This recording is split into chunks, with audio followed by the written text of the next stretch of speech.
Saudações, queridos espectadores, ao canal Ensinamentos do Senhor. Hoje mergulharemos no livro de Jó. Fiquem conosco até o desfecho para compreender profundamente essa narrativa fascinante. Há 3 livros na Bíblia conhecidos como obras de sabedoria: Provérbios, Eclesiastes e Jó. O primeiro, Provérbios, nos demonstra que Deus é perspicaz e imparcial. Compreendemos que Deus organizou o mundo para ser equitativo, recompensando os justos e punindo os iníquos, ou seja, as ações têm suas devidas consequências. No entanto, posteriormente encontramos Eclesiastes, que observa que as pessoas nem sempre colhem o que merecem. Nele é apresentada a ideia de que o mundo nem sempre é justo, e a vida é tão imprevisível e intricada quanto o fumo. Isso nos leva a questionar: será que a sabedoria e a justiça de Deus são realmente incontestáveis? Esta indagação é explorada no derradeiro livro de sabedoria, Jó. Prosseguindo, observamos que Jó começa com um relato peculiar ambientado nos céus, numa localidade descrita como um centro de controle celestial. Deus está lá com as entidades angelicais denominadas Filhos de Deus, os quais comparecem para prestar serviço. Deus menciona um homem chamado Jó, seu servo, exaltando a retidão e virtude dele.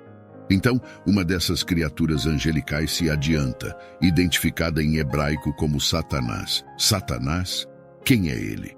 Na realidade, essa palavra é um título, que se traduz literalmente como o adversário. Entre todos os presentes, ele é o único que questiona a maneira como Deus governa o mundo. Ele sugere que Jó talvez não seja verdadeiramente devoto e que sua bondade é apenas uma resposta às recompensas divinas. Se Deus retirasse todas as bênçãos concedidas a Jó, a máscara dele cairia. Portanto, Deus acredita que Jó está simplesmente explorando o sistema.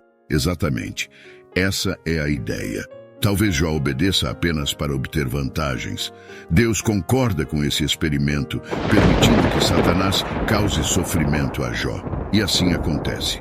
Jó perde tudo e todos que eram preciosos para ele, uma situação devastadora. Vale lembrar, ele não merecia isso, conforme afirmado pelo próprio Deus. Surpreendentemente, mesmo no meio dessa aflição, Jó ainda enaltece a Deus, pelo menos nos capítulos iniciais. Contudo, no capítulo 3, testemunhamos a verdadeira turbulência interna de Jó. Ele entoa um poema expressando sua devastação, uma extensa maldição relacionada ao dia de seu nascimento.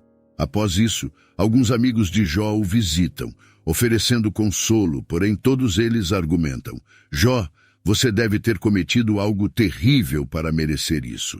Afinal, acreditamos que Deus é justo e o mundo é governado por sua justiça e imparcialidade.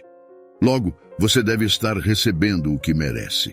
Nos próximos 34 capítulos, amigos e Jó debatem em uma poesia densa e hebraica, especulando sobre a causa do sofrimento de Jó.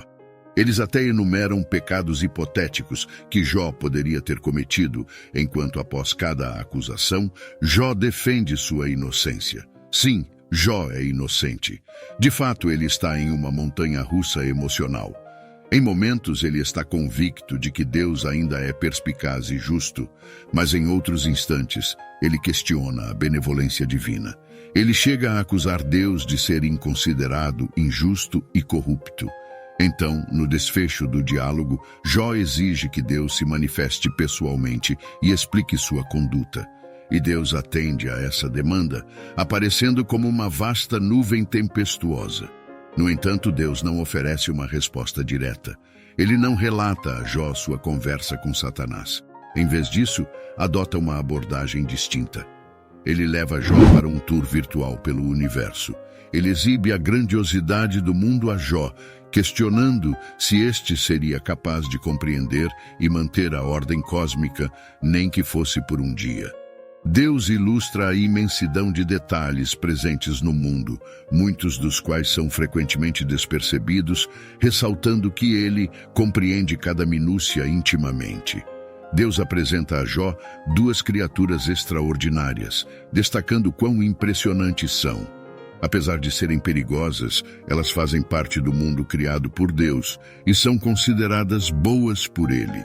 Assim, a defesa de Deus se resume nesse ponto. Pode parecer um tanto peculiar, e o significado subjacente é intrigante. A conclusão parece ser a seguinte: do ponto de vista de Jó, a justiça divina pode parecer questionável, mas a perspectiva de Deus transcende infinitamente a humana.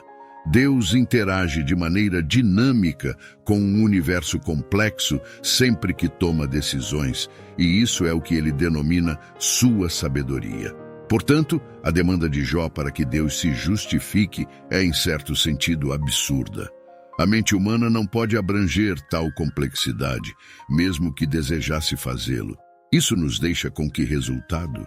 Deixa Jó em uma posição de humildade. Embora ele não compreenda a razão por trás de seu sofrimento, aprende a viver em paz, reverenciando o Senhor.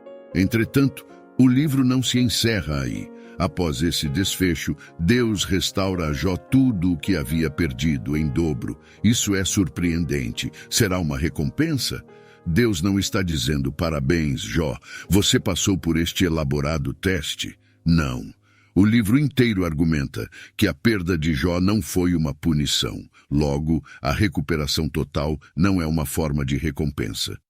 Então, por que ele recebe tudo de volta? Aparentemente, Deus, em sua sabedoria, opta por presentear Jó. O motivo permanece desconhecido. O que sabemos é que Jó se tornou alguém capaz de confiar na sabedoria de Deus, independentemente das circunstâncias positivas ou negativas. Assim se encerra o livro de Jó. Essas 3 obras bíblicas são verdadeiramente notáveis. Cada uma oferece uma visão única sobre a vida virtuosa, e é essencial absorvê-las em conjunto, enquanto aprendemos a viver com sabedoria, reverenciando o Senhor. Se você gostou do vídeo, não se esqueça de curtir e compartilhar.